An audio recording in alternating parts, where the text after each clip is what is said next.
কেমন আছো বন্ধুরা? আমরা সবাই খুব ভালো আছি, তাই না? এখন আবার বসন্তকাল। বসন্তকাল বলতেই গরম পড়ে গেছে। কি সুন্দর ঠান্ডাটা ছিল, কিন্তু গরম পড়ে গেল। ঠিক আছে, বসন্তকাল বলে আমরা একটুখানি আশ্বস্ত হই। পুরোপুরি গরম পড়তে এখনো দেরি আছে, কিন্তু আমরা কিছুতে ভয় পাই না, আমরা সব কিছুতে ভালো থাকি। আজকে একটা গান গাইবো। কি গান বলো তো? বসন্তের গান। এবং কার আবদারে বলো তো? শেলী বিশ্বাস ভট্টাচার্য।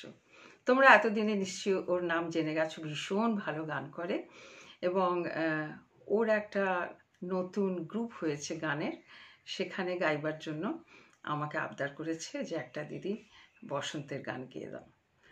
তো আমার গান গাইতে বসাই হচ্ছে না। তা আজকে ভাবলাম একটা গাই, একটা মানে কি বলবো, একটা অনুষ্ঠান বাড়িতে গিয়েছিলাম, সেজেগুজে যেতেই হয়েছিল। তো ভাবলাম সেজেগুজে আছি যখন, বসে গানটা গেয়ে দিই। গানটা হলো প্রকৃতি, বসন্ত, মিশ্র বাহার, ত্রিতাল, আজি কমল মুকুল দল খুলিল।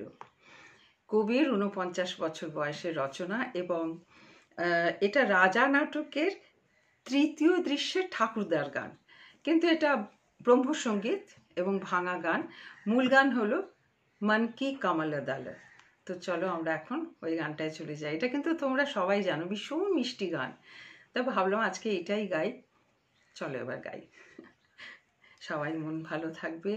বসন্তের সময় কিছুদিন বাদেই আবার আমাদের দোল উৎসব, সব মিলিয়ে এখন খুব মন ভালো থাকার সময়, তাই না? চলো এবার গানে যাই।